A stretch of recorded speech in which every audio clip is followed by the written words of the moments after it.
Jack Unterweger's story begins in a world of instability, rejection, and violence. Born on August 16, 1950, in Judenberg, Austria, his life from the very start was marked by turmoil. His mother, Teresa, was a young woman from Carinthia, and his father was believed to be an American soldier, though some accounts suggest that even his true parentage remained uncertain. What is clear, however, is that Jack entered life without the love and security most children require. His mother was frequently absent, often in trouble with the law and uninterested in raising him. As a result, Jack was abandoned to the care of his grandfather, a man with a notorious reputation in the local community. That grandfather was no ordinary guardian. He was a violent alcoholic, known for his brutality and criminal lifestyle. He dragged young Jack into a world of bars, brothels, and street hustlers. From his earliest days, Jack saw life not through the innocence of childhood, but through the broken lens of crime and degradation. He often watched his grandfather beat women, drink himself into a stupor, and exploit others. The environment offered no warmth, no stability, and no guidance. Instead, it nurtured anger, shame, and resentment within the boy.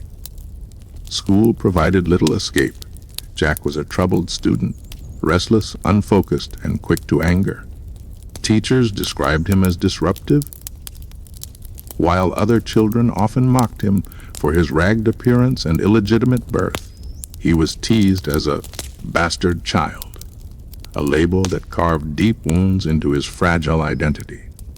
Instead of learning discipline or responsibility, Jack learned that he was different, rejected, and unwanted. This early rejection would become the foundation for his lifelong struggle with self-worth and identity. By his teenage years, Jack was already well on his way into delinquency. He began committing petty thefts, running away from home, and engaging in fights. He stole food, broke into houses, and soon graduated to more serious crimes. Between the ages of 16 and 20, he collected multiple convictions for theft, pimping, and assault. He was in and out of juvenile detention centers, where he encountered even more hardened criminals who only reinforced his antisocial behavior. In prison, he discovered a dark sense of belonging. Among other outcasts, Jack began to shape an identity built on defiance, manipulation, and violence. What stands out most in these formative years is how quickly Jack's behavior escalated. While many troubled youths turn away from crime after short stints in detention, Jack seemed to embrace it. Each arrest, each sentence, became another brick in the construction of a dangerous personality. He was developing into someone who not only committed crimes, but also felt empowered by them. For Jack, crime was not merely survival. It was an affirmation of his worth in a society that had rejected him. At the same time, Jack began to display a fascination with control and domination, particularly toward women.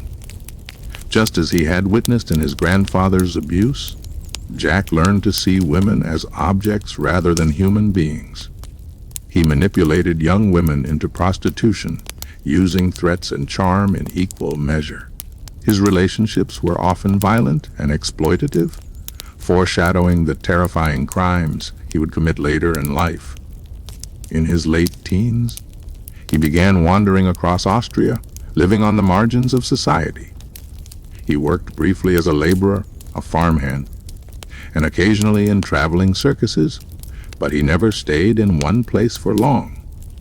He preferred the life of a drifter, moving from town to town, picking up women, stealing what he could, and always staying one step ahead of the law. By the time he reached his 20s, Unterweger had already spent significant time in and out of prison cells, each experience hardening him further. It is important to understand that Jack Unterweger was not born a killer in the literal sense. He was shaped into one. His childhood environment of neglect, humiliation, and abuse set the stage for the man he would become. Experts later argued whether his actions were the product of his upbringing or a manifestation of psychopathy.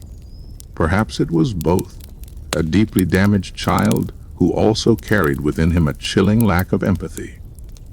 What made Jack particularly dangerous, however, was his intelligence.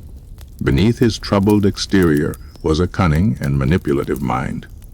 Even as a young man, he had a talent for storytelling, for spinning lies and convincing others of his charm. He could switch personas, appearing vulnerable, charming, or intimidating, depending on what the situation required. This ability to manipulate would later become his deadliest weapon, allowing him to mask his true nature while luring others into his world.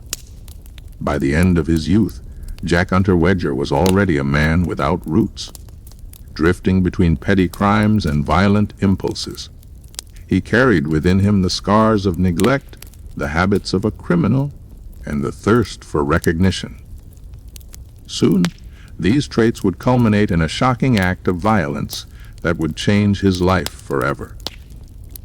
The boy who had once been mocked as an illegitimate child, who had lived in the shadows of his grandfather's cruelty, was about to step fully into the darkness himself. Jack Unterweger was on the path to murder. By the mid-1970s, Jack Unterweger's life had spiraled into a cycle of drifting, petty thefts, and violence. He was no longer just a wayward young man. He was a predator in the making, testing boundaries, pushing limits, and slowly descending into brutality. At this stage, Austria's justice system already knew his name well. Court records showed repeated arrests, convictions for theft, burglary, pimping, and assault. But the authorities still believed he was just another troubled delinquent, not a dangerous killer. They had no idea what was coming. Jack's crimes against women escalated rapidly during this period. He became involved in pimping, exploiting vulnerable women for money, while also feeding his growing appetite for domination. His relationships were violent, often marked by jealousy, beatings, and control. Friends and acquaintances later recalled how Jack seemed unable to form normal bonds. He treated women as possessions, trophies to be used and discarded. But his dark impulses didn't stop there. On the night of June 1974, his violent fantasies exploded into reality. His victim was 18th-year-old Margaret Schaffer, a young German woman. Accounts say that Jack lured her into his car in Vienna, perhaps under the pretense of offering her a ride or companionship. Once she was inside, the situation quickly turned deadly. Jack beat her, bound her with his own belt, and strangled her with her bra. Her body was later discovered in a wooded area, abandoned and brutalized. The crime bore the hallmarks of rage and sexual sadism. It was not a crime of passion. It was calculated, cruel, and chilling. Margaret's life ended at the hands of a man who had been conditioned by years of violence, rejection, and crime. This murder shocked investigators. It was different from the petty thefts and assaults they had associated with Jack Unterweger in the past. It was intimate, brutal, and deeply disturbing. Forensic evidence and witness testimony quickly pointed to Jack. He was arrested later that year and brought to trial in 1976. During the trial, Jack tried to use his charm to sway the court, but the evidence was overwhelming. Witnesses described his violent temper and his abusive behavior toward women. The brutality of Margaret's murder left little room for doubt. In 1976, Jack Unterweger was convicted of murder and sentenced to life imprisonment. For most men, a life sentence might have ended their story. But for Jack, prison would become the stage where he reinvented himself. Yet, before we move into that transformation, it is crucial to pause and examine what this first conviction meant. At the time, Austrian society was grappling with questions of justice and rehabilitation. Could violent criminals be reformed. Could prisons truly change men who had committed heinous acts? Jack Unterweger's case would become the ultimate test of these ideas. In the late 1970s, Jack entered prison as a murderer with no prospects, no future, and no hope of release. Yet inside those prison walls, something unexpected happened. He discovered writing. He began pouring his thoughts into poetry, short stories, and eventually an autobiography.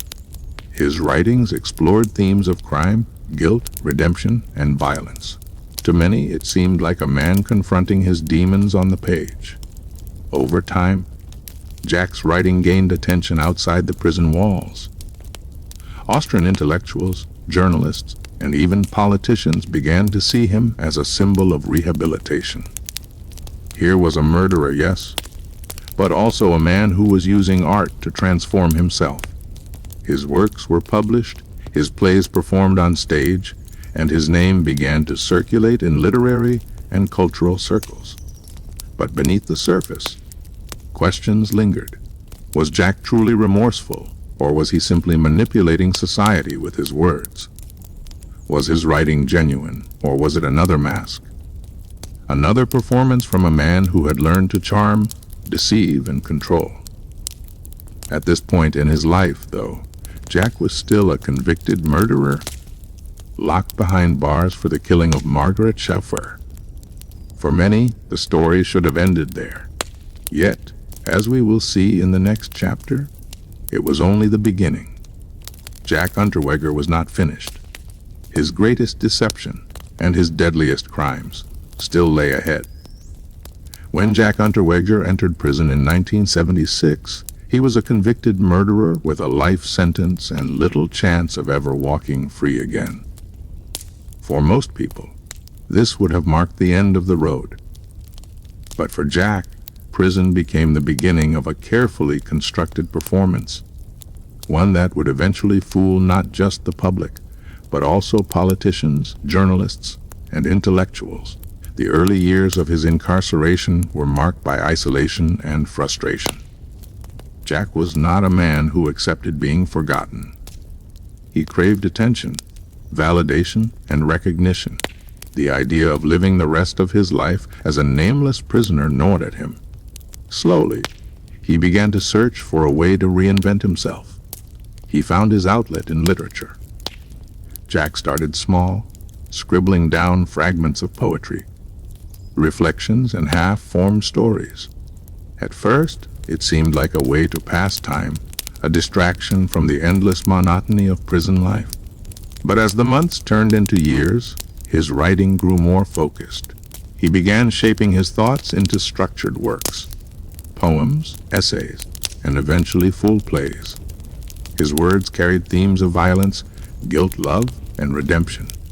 He wrote about crime, suffering, and the human condition, often with striking eloquence. One of his most significant works was his autobiography, Purgatory, or the Trip to Prison Report of a Guilty Man. In it, Jack painted himself as a deeply flawed but repentant soul, a man shaped by childhood neglect and poverty, who had fallen into crime but found redemption through the power of literature. The book was raw, emotional, and surprisingly well crafted. It captured the attention of readers beyond the prison walls. Critics praised its honesty and depth, and some began to see Jack as a symbol of rehabilitation. In the Austria of the 1980s, his story struck a powerful chord. The nation was wrestling with questions about justice, punishment, and reform. Could even the most violent offender be transformed through education, art, and reflection? Jack Unterweger became the perfect case study. Intellectuals, writers, and even politicians began to champion him. They cited his work as proof that prisons could truly rehabilitate. The prison authorities, too, noticed his transformation. Jack was no longer just another angry inmate. He had become articulate, composed, and cooperative. He began to cultivate relationships with visitors, journalists, and artists who came to see him. To them, he projected humility, sensitivity, and remorse. It was a performance so convincing that many believed it. But was it genuine? That question would haunt his legacy forever. Some psychologists later suggested that Jack was not experiencing remorse at all, but rather honing his ability to manipulate. His writings, while powerful, might not have been a reflection of his soul, but rather a tool, a way to build a new identity, to reshape how the world saw him. Still, the effect was undeniable. By the mid-1980s, Jack Unterweger was no longer just a prisoner. He was a published author, a playwright, and a cultural phenomenon. His works were staged in theaters, his writings discussed in literary circles, and his story debated on talk shows and in newspapers. He became known as the prison poet, a man whose words seemed to rise above his crimes. Perhaps most importantly, his growing reputation ignited a movement for his release. Influential figures argued that Jack had proven himself to be rehabilitated. They claimed that keeping him in prison served no purpose, that he could now contribute positively to society. His supporters wrote letters, campaigned publicly, and applied pressure on politicians. Jack, meanwhile, basked in the attention. He knew how to play the part of the reformed intellectual. He spoke eloquently during interviews, acknowledging his past crimes while emphasizing his personal growth. He positioned himself as an example of how society could transform even its most broken members. Behind the mask, however, there were signs of danger. Some prison staff and fellow inmates whispered that Jack remained manipulative and controlling. They noted how he charmed visitors but bullied weaker prisoners. He was always performing, always aware of how others perceived him. To those who looked closely, the transformation seemed too perfect, too rehearsed. But these warnings were drowned out by the louder chorus of praise. By the late 1980s, Jack Unterweger had become the poster child of prison rehabilitation. His case gained international attention, with journalists in Europe and beyond highlighting his supposed success story. He was proof, they argued, that even a convicted murderer could change. In 1990, after serving just 15 years of his life sentence, Jack Unterweger was granted parole. The decision was celebrated by many in Austria's cultural elite. Politicians, artists, and intellectuals hailed it as a victory for compassion and progress. They believed they were releasing a man who had conquered his demons, a man who would now live as an example of redemption. But history would soon reveal a chilling truth. Jack Unterweger had not been rehabilitated. He had not changed. He had only learned to wear a mask, to play a role so convincingly that he fooled an entire nation. The stage was set for his next act, one far deadlier than anything that had come before. When the gates of the Austrian prison opened in 1990, Jack Unterweger stepped out not as a disgraced murderer, but as a celebrated intellectual. For years, he had carefully cultivated the image of a reformed man, a redeemed poet, and a living testament to the power of rehabilitation. His release was not a quiet affair. It was a national event. Newspapers carried headlines about the model prisoner, who had transformed himself through literature. Talk shows invited him as a guest. Politicians cited his case as evidence that the justice system could change lives. For a man once branded a killer, it was a remarkable resurrection. Jack embraced his new life with the flair of a performer who had been waiting for the curtain to rise. He gave interviews where he spoke about the dangers of crime, the mistakes of his youth, and the miracle of personal growth. He painted himself as a man reborn, someone eager to contribute to society. His autobiography and plays were republished, reaching new audiences. He began to travel, attending literary events, participating in discussions, and even working as a freelance journalist. Austria, still charmed by the myth of his redemption, welcomed him with open arms. Jack became a minor celebrity, appearing on television and rubbing shoulders with artists, intellectuals, and public figures. He dressed sharply, spoke eloquently, and carried himself with confidence.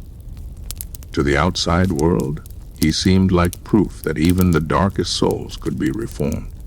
But beneath the polished exterior, the truth was far darker. Jack Unterweger had not abandoned his violent impulses. Instead, prison had taught him patience, discipline, and performance. He had studied people, perfected his charm, and learned how to manipulate. He had not been rehabilitated. He had simply become a more dangerous predator. His newfound status gave him opportunities he could never have imagined before. As a journalist, he gained access to police investigations, interviewing detectives, writing about crime, and even accompanying officers on patrol. He claimed he wanted to expose the dangers faced by sex workers, shining a light on their struggles and vulnerabilities. But in reality, he was gathering knowledge, studying police methods, and gaining insights into how investigations unfolded. It was a chilling manipulation of trust. By late 1990, soon after his release, women began to vanish again. Prostitutes across Austria started turning up dead, their bodies found in secluded areas, strangled with their own brass, a signature eerily similar to the murder for which Jack had originally been imprisoned. Yet at the time, few suspected him. After all, who would believe that the nation's symbol of rehabilitation was secretly killing again? Jack's double life grew more twisted as he expanded his horizons. He traveled to other European countries, including Czechoslovakia and later Germany, often under the guise of literary or journalistic work. Wherever he went, women disappeared. Police would later piece together the terrifying trail he left behind, but in the moment, his charisma shielded him. He was the last man anyone would suspect.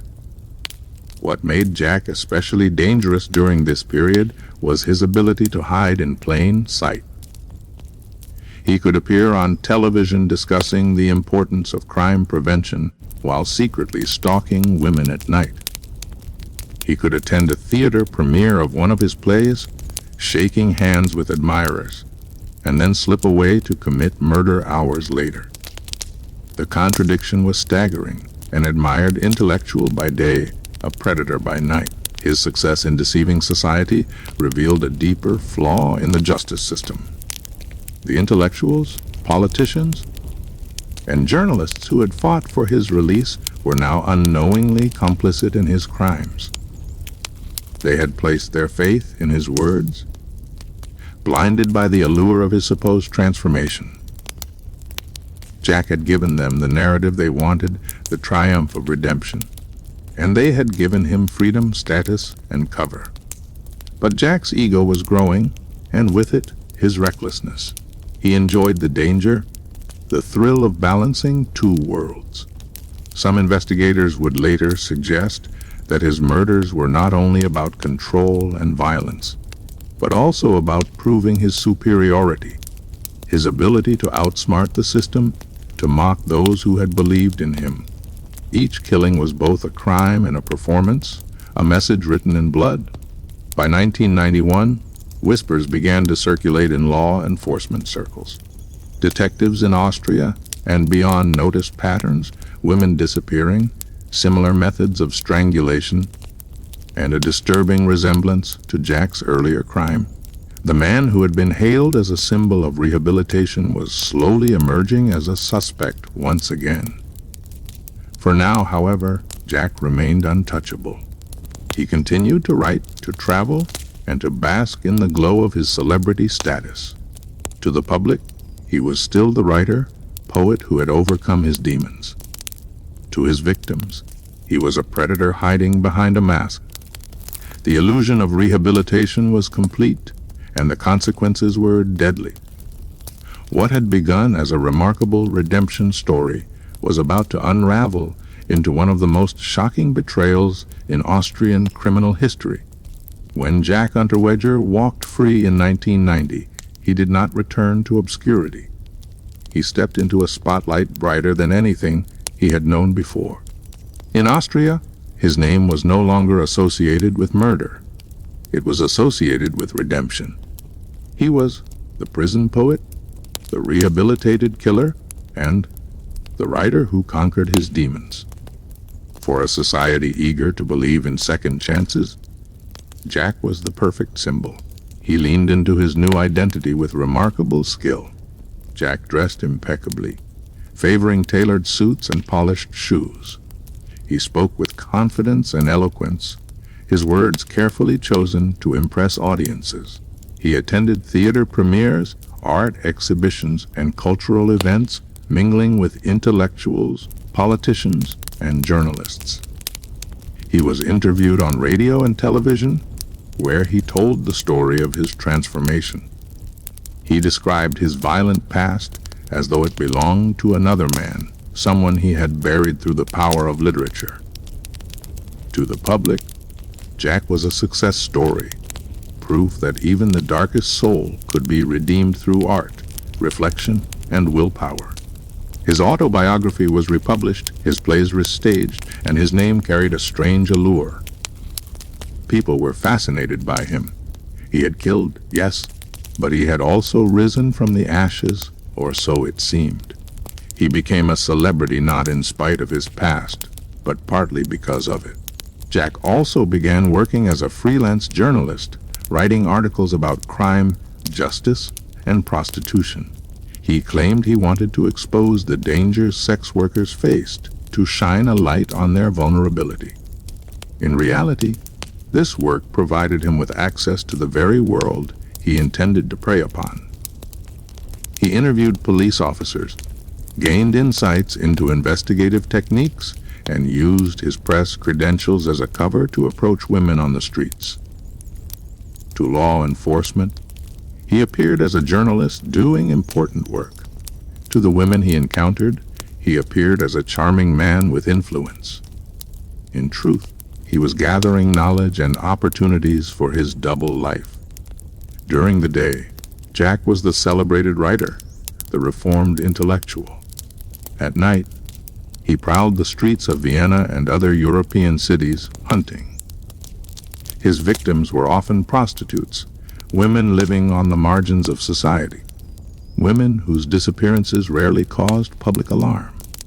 He charmed them, offered rides, and once they were alone, he strangled them, often with their own bras, a chilling echo of his first known murder.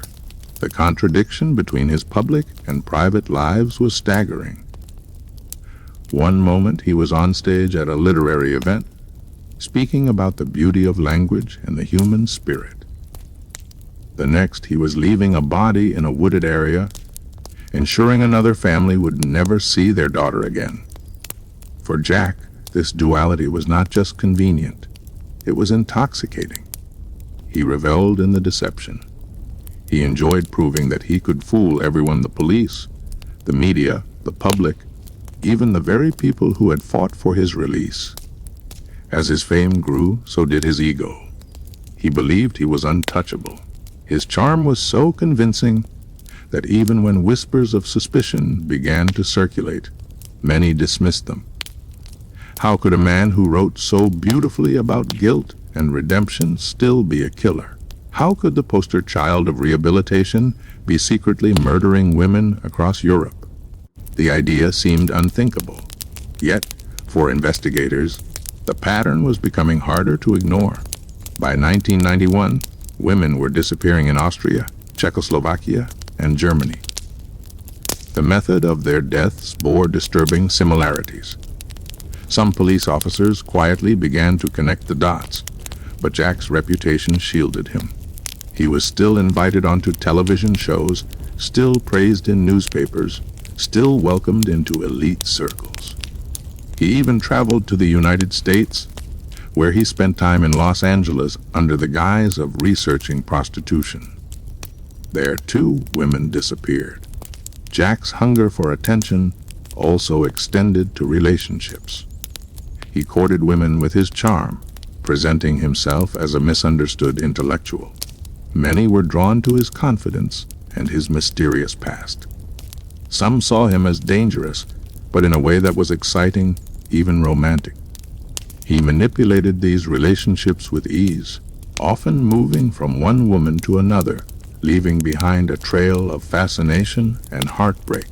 But behind every smile, every handshake, every eloquent interview, lay the same predator who had strangled Margaret Schieffer in 1974. The difference was that now he had perfected the mask. He was no longer just a criminal.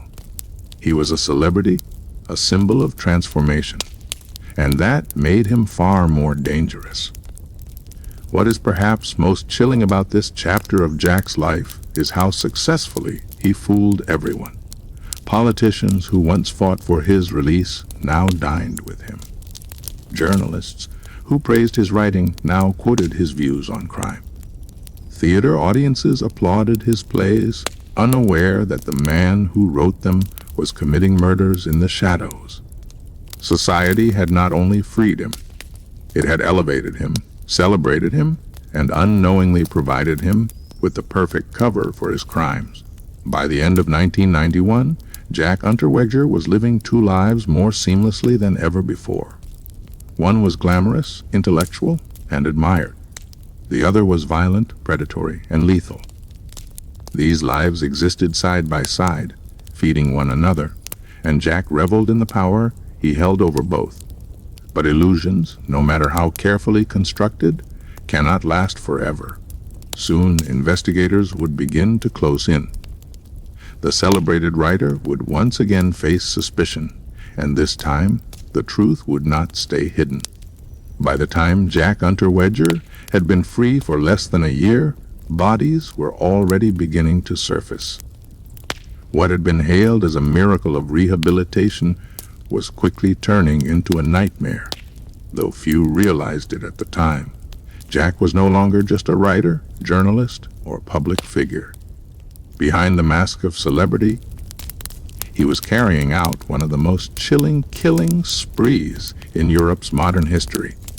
His preferred victims were sex workers, women living on the margins of society, often vulnerable, often unseen. They were easy prey, and Jack knew it. Under the guise of a customer or a sympathetic journalist, he lured them in. His murders were calculated, deliberate, and horrifyingly consistent. Nearly every victim was strangled, often with her own bra. This method was not only practical but symbolic, echoing the crime that had once put him behind bars. It was as if Jack was mocking the justice system, daring them to recognize the pattern. In 1990, shortly after his release, Austrian investigators began noticing troubling cases. Prostitutes in Vienna were vanishing, and when their bodies were found, the similarities were undeniable. In December of that year, Blanka Bokova, an 18-year-old from Czechoslovakia, disappeared. Her body was discovered near Prague, strangled. This killing marked the beginning of a terrifying new chapter in Jack's life.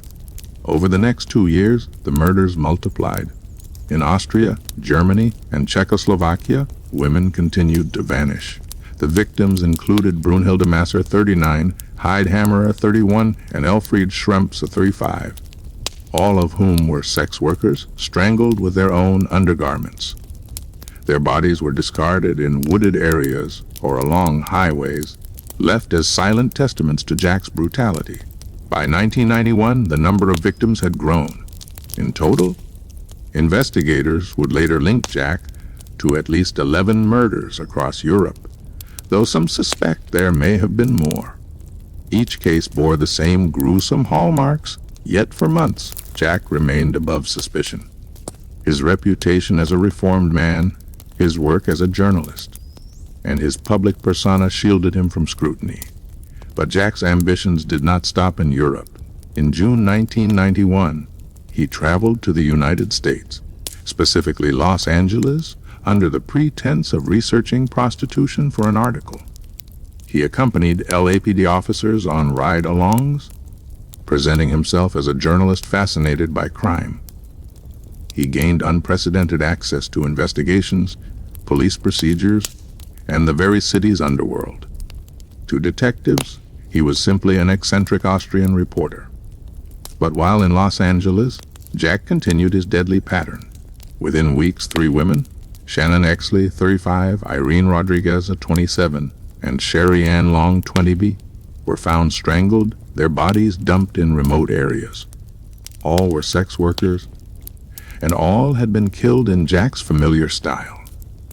American investigators at first did not connect the murders to their visiting journalist. How could they? Jack had charmed his way into their confidence, even riding along in police cars while secretly carrying out killings of his own. The audacity of these crimes was staggering. Jack was killing while standing in the middle of police investigations, exploiting the trust of officers, journalists, and victims alike. It was as though he wanted to prove he could get away with anything, no matter how bold. His murders in Los Angeles demonstrated that his spree was not confined to Austria or Europe. It was global. Back in Europe, suspicion was slowly beginning to mount. Investigators in Austria started to see connections between the murders. The similarities in the victims, the method of strangulation, and the timing all pointed to one conclusion: a serial killer was at work. Yet few wanted to believe it could be Jack Unterweger, the nation's celebrated rehabilitated writer. As the bodies piled up, though, the illusion began to crack.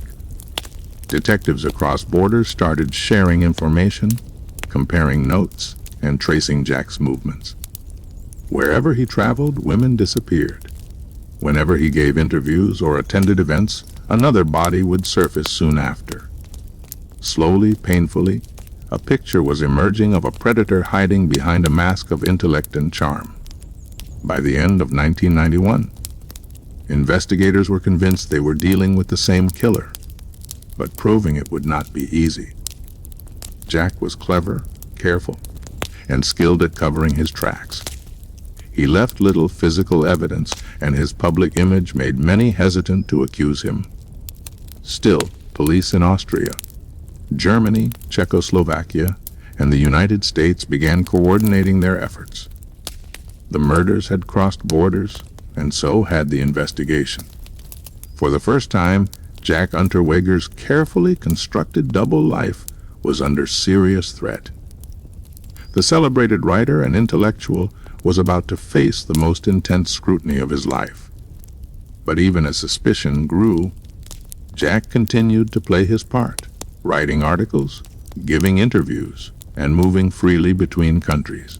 He believed his charm and intelligence would shield him forever. He was wrong. The spree that had spread across Europe and America was nearing its end. The net was closing in, and soon, Jack Unterweger's double life would be exposed to the world. By late 1991, the murders of sex workers in Austria, Germany, Czechoslovakia, and the United States could no longer be seen as isolated crimes. The similarities were too striking: women vanishing from red light districts, bodies discovered in wooded areas or remote locations, and the same grotesque detail: strangulation with their own bras. Law enforcement began to realize they were facing a serial killer who crossed borders with ease. For investigators, the challenge was daunting. Each country had its own police forces, its own procedures, and at first, little communication between them. But as the bodies continued to appear, detectives began to compare notes. Slowly, a disturbing picture came into focus. One man seemed to be at the center of it all: Jack Unterweger. At first, the idea seemed absurd.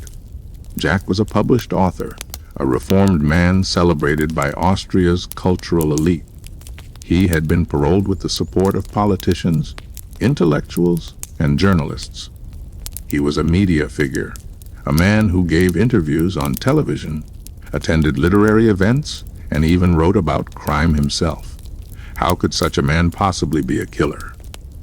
But as investigators dug deeper, the coincidences piled up. Wherever Jack traveled, women disappeared. When he was in Vienna, bodies surfaced there. When he visited Czechoslovakia, another woman went missing. When he flew to Los Angeles to research prostitution. As a journalist, 3 sex workers were murdered in a matter of weeks. The pattern was undeniable. Austrian police began discreet surveillance of Jack, tracking his movements, documenting his contacts, and gathering evidence. But Jack was cunning. He noticed he was being followed, and he took pride in outsmarting his watchers. To his friends and supporters, he laughed off the suspicions as persecution. He claimed the police wanted to ruin him because he had exposed corruption in his articles. Many of his admirers believed him, unable to imagine that the man they saw as a reformed intellectual could also be a serial killer. Still, detectives pressed on. They collected witness statements from sex workers who had encountered Jack.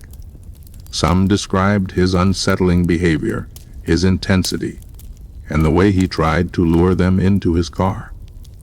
Others recalled how he seemed charming at first, but quickly turned menacing. These accounts began to form a pattern that matched the methods of the killer. Meanwhile, forensic investigators searched for harder evidence. Fibers, hair, and traces from crime scenes were compared, though DNA technology was still in its infancy in the early 1990s. Investigators found enough material to raise suspicions further. Evidence tied Jack to several of the victims, though not always conclusively. What was clear, however, was that he was moving in the same circles at the same times as the murdered women. The international dimension of the crimes forced police to work across borders. Austrian investigators reached out to their counterparts in Germany and Czechoslovakia, sharing files, autopsy reports, and timelines. In Los Angeles, detectives also began to suspect that their visiting journalist might have been more than just a curious observer. It was a rare instance of international cooperation, and slowly the net began to close around Jack. But Jack was not oblivious. He sensed the walls closing in, and his behavior grew more erratic. He still appeared on television, still gave interviews, still mingled with the elite, but beneath the surface, he was panicking. His ego told him he could outsmart the police, but his instincts warned him that the investigation was tightening. In early 1992, Austrian authorities finally moved. A warrant was issued for Jack Unterweger's arrest, but by then he was gone. Using his connections and his charisma, Jack had fled, slipping out of Austria before he could be taken into custody. His escape sparked a manhunt that captured headlines across Europe and beyond. The celebrated writer, once hailed as the symbol of rehabilitation, was now an international fugitive. The chase that followed added yet another layer of spectacle to Jack's already surreal story. Newspapers around the world carried the headlines, "Writer turned killer on the run." Police agencies tracked him across Europe, then across the Atlantic, following a trail of sightings and false leads. Jack relished the drama. Even while on the run, he contacted journalists, insisting he was innocent and the victim of a smear campaign. He played the role of the persecuted artist to the very end.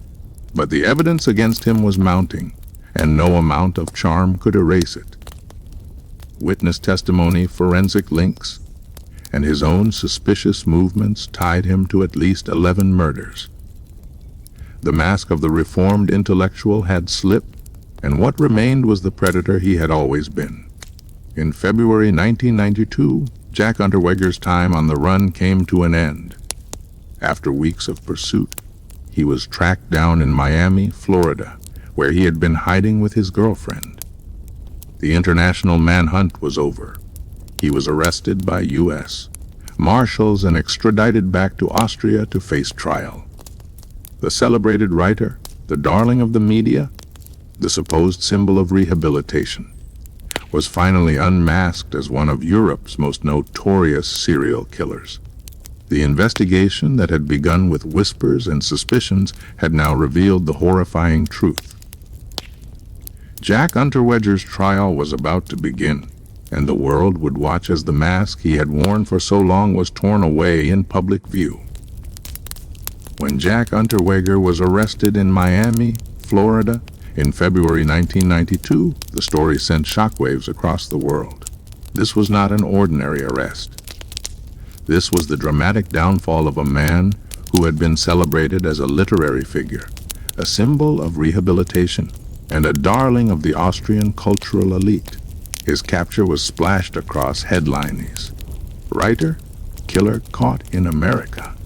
Austria's reformed poet exposed as serial murderer. For many, it was unthinkable that the man who had written so eloquently about redemption was, in truth, a predator hiding behind words. The Austrian authorities moved quickly to extradite him. Under heavy security, Jack was flown back to Vienna, where a media circus awaited. Cameras captured every moment. The once celebrated writer, now handcuffed, his sharp suits replaced with prison garb.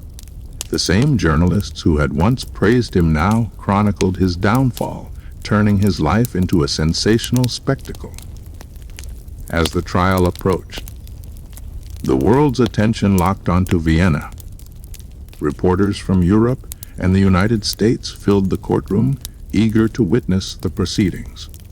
It was not just a criminal trial, it was a public unmasking. The story had everything a charismatic killer, a betrayal of trust. High-profile supporters embarrassed by their misplaced faith, and a trail of victims spanning continents. The prosecution's case was built on a combination of forensic evidence, witness testimonies, and damning circumstantial links. They argued that Jack had used his status as a writer and journalist to mask his crimes. He had stalked sex workers in Vienna, Prague, Graz, and Los Angeles, luring them into his car, strangling them with their own bras, and leaving their bodies in remote areas. The pattern was chilling, and the similarities between the murders undeniable. Forensic experts testified about fibers and hair found on victims that matched Jack's clothing and his car. Survivors and sex workers who had narrowly escaped encounters with him described his menacing presence and how his charm quickly shifted to aggression. Detectives from Austria, Germany, Czechoslovakia, and the United States presented timelines showing how murders coincided with his travels. The picture was damning. Wherever Jack went, women ended up dead. The defense, however, painted a different picture. Jack and his lawyers claimed he was a victim of a vendetta by the police.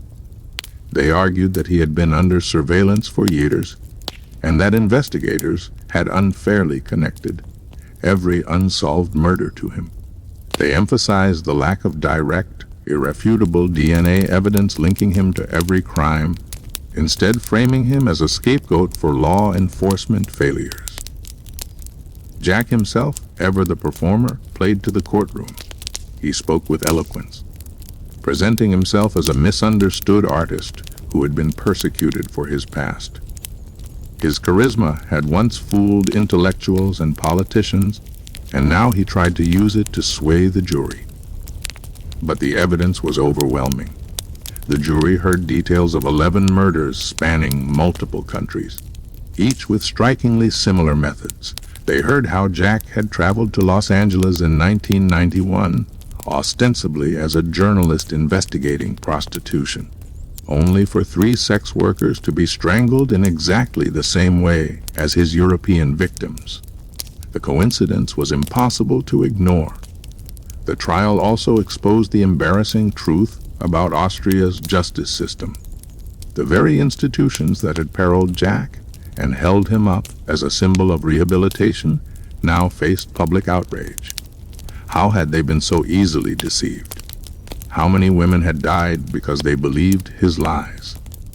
The courtroom became not only a place of judgment for Jack, but also a mirror held up to society's willingness to romanticize redemption without fully confronting danger. The media coverage was relentless. Every day, newspapers carried front-page stories of the trial with lurid headlines and sensational details. Television stations broadcast daily recaps. Audiences were captivated by the drama of it all. The writer-turned-killer, the fallen star, the chilling details of the murders. For many, it was both horrifying and irresistible, a real-life crime story unfolding like a tragic novel. By June 1994, after weeks of testimony, arguments, and public debate, the verdict was delivered. Jack Unterweger was found guilty of 9 murders, though investigators strongly believed he had committed more. The jury sentenced him to life imprisonment without the possibility of parole. The same man who had once walked free as Austria's symbol of rehabilitation would now spend the rest of his days behind bars. The verdict was met with a mixture of relief and shame. Relief that a dangerous predator had been removed from society. Shame that he had been celebrated for so long, even as he killed. For the families of the victims, the judgment brought some justice, though nothing could undo the loss they had endured. As Jack was led away in shackles, the illusion was shattered. The poet, the intellectual, the rehabilitated man, these were masks carefully crafted to hide the truth. Beneath them all had always been the same figure, a manipulative, sadistic killer who thrived on deception and control. But Jack Unterweger's story was not finished yet. Within days of his sentencing, he would make one final, shocking move, an ending as dramatic as the life he had lived. The courtroom verdict in June 1994 marked the end of Jack Unterweger's public performance. Found guilty of multiple murders and sentenced to life without parole, he was escorted back to prison, this time not as a celebrated writer or reformed intellectual, but as a convicted serial killer. The man who had once walked free under the banner of redemption now faced the stark reality of permanent incarceration. Yet Jack was not an ordinary inmate. Even in the shadow of a life sentence, he carried himself with the pride and arrogance that had defined him for years. Guards and fellow prisoners recalled his demeanor as calm, collected, and strangely composed. He did not rage or cry when the sentence was read. Instead, he seemed to wear it like another role in his ongoing performance, a final act in which he still controlled the stage. In prison, Jack immediately set about projecting the image of dignity. He maintained his appearance, speaking with authority, carrying himself as though he were not a prisoner, but an intellectual caught in an injustice. For a man who had once lived on the applause of audiences, the silence of prison life must have been unbearable. The eyes of society were no longer on him, except in the context of his disgrace. His reputation, once carefully built, now lay in ruins. But Jack was not a man who accepted defeat easily. His life had been one of manipulation and control. Now, stripped of freedom, his greatest fear was not death. It was irrelevance. For years, he had thrived on attention, using words and charisma to control how others saw him. Behind bars with no audience, he faced the collapse of the identity he had crafted so meticulously. On the night of June 29, 1994, only hours after his sentencing, Jack made his final move. Guards making their morning rounds the next day discovered him dead in his cell. He had hanged himself using the very same method he had inflicted upon his victims, fashioning a noose from the cord of his prison uniform and suspending it from a cell fixture.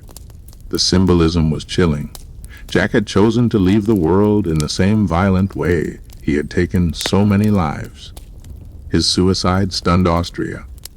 Newspapers that had once celebrated his freedom now carried headlines announcing his death. Some described it as an admission of guilt, others as the ultimate act of control by a man who refused to let anyone else dictate his fate.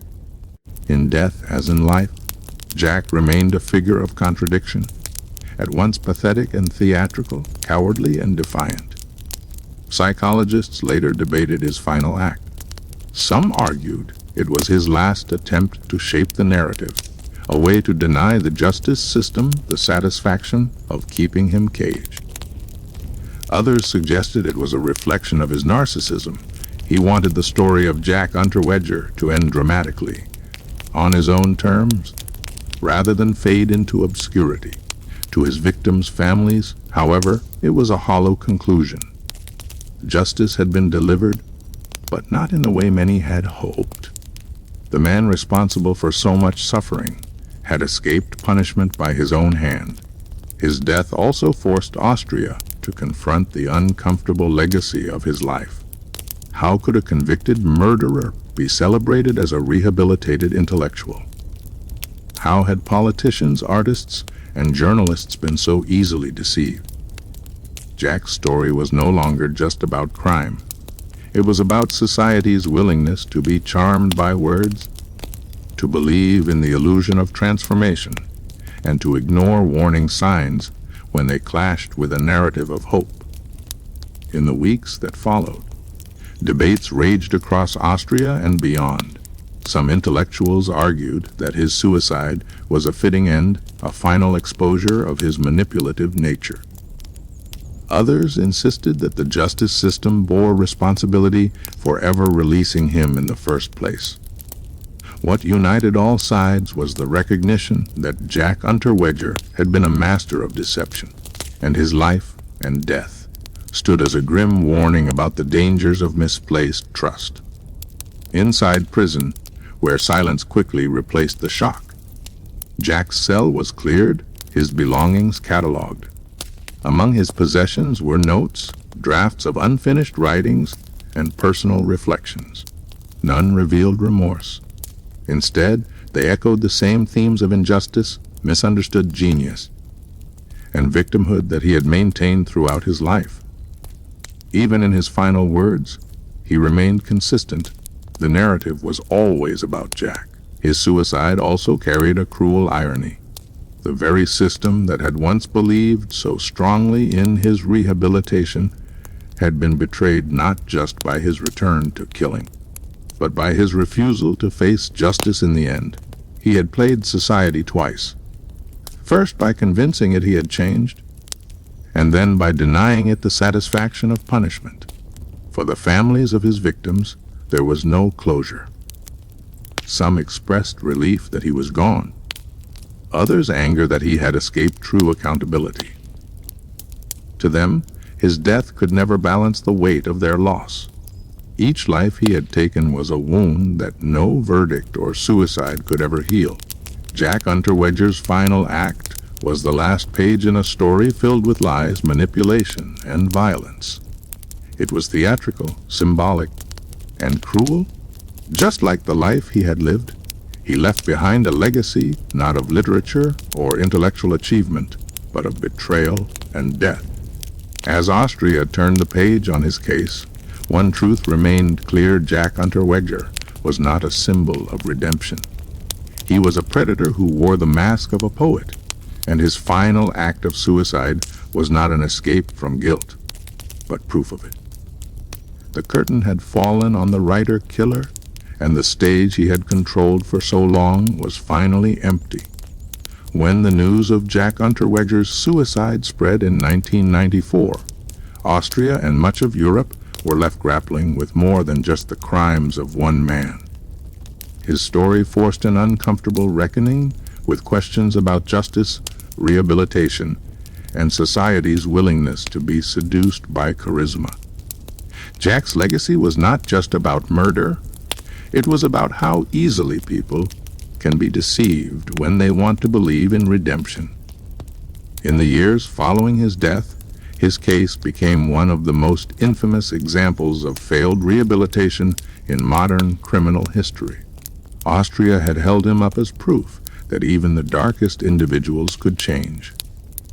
He was released early, celebrated as a writer, embraced by intellectual circles, and showcased to the public as a symbol of hope. But beneath that illusion, he was planning his next crimes. For critics of the justice system, his case became a warning that rehabilitation, while noble, cannot be assumed based on appearances, talent, or eloquence. Jack's ability to manipulate those around him continues to fascinate psychologists, criminologists, and true crime researchers. He was not just a killer, he was an actor, performing roles that suited his needs. Reformed prisoner, sensitive writer, insightful journalist. He crafted these masks so well that even those trained to question were fooled. His story is now studied in criminal psychology as a prime example of psychopathic manipulation, where charm and intelligence hide a predatory core. Culturally, his crimes left a deep stain on Austria. The intellectual and artistic elites who had championed his release faced public shame. They had vouched for his transformation, invited him into their circles, and even celebrated his achievements, only to discover they had been enabling a serial killer. For Austria's justice system, it was a moment of humiliation, a failure so severe that it cast doubt on the credibility of parole boards and the very idea of rehabilitation for violent offenders. The victims of Jack Unterweger, however, must not be forgotten. 11 women, possibly more, were murdered across Austria, Germany, Czechoslovakia, and the United States. They were not celebrated writers or intellectuals. They were sex workers, women living on society's margins. Women whose deaths might have been overlooked if not for the spectacle of Jack's trial. Their stories remind us that behind every notorious killer are lives cut short, families grieving, and communities left scarred. The true tragedy of Jack Unterweger's legacy lies not in his manipulations, but in the lives he destroyed. Over the years, filmmakers, authors, and journalists have returned to his story. Documentaries have dissected his crimes, plays and books have examined his dual identity, and true crime programs have revisited his case as a cautionary tale. In popular culture, he has become a symbol of the dangers of blind faith in redemption and the seductive power of charisma. His life is often described as a dark fairy tale, the murderer who became a celebrated poet, only to be exposed as a predator once again. For modern audiences, his story also resonates in the age of media obsession. Jack understood the power of image and narrative long before social media existed. He knew how to craft a persona that the public wanted to see, and he exploited it with deadly consequences. In many ways, he anticipated the performative culture of the modern world, where appearances can be carefully curated to hide darker realities. From a legal perspective, his case reshaped how parole and rehabilitation are viewed, particularly in Austria. His release and the subsequent murders led to stricter evaluations of inmates seeking parole, especially those convicted of violent crimes. His life became the argument for caution. That intellectual talent or artistic expression should never outweigh psychological assessment and risk analysis. Yet perhaps the most enduring lesson from Jack Unterweger's story is about human vulnerability. Society wanted to believe in him.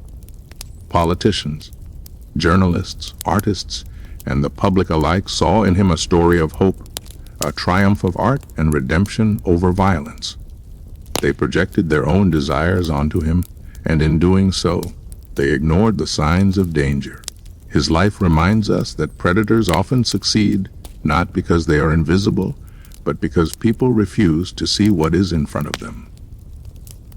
Today, Jack Unterweger's name lives on not as a writer, not as a poet, not as a symbol of transformation, but as one of the most infamous serial killers in European history.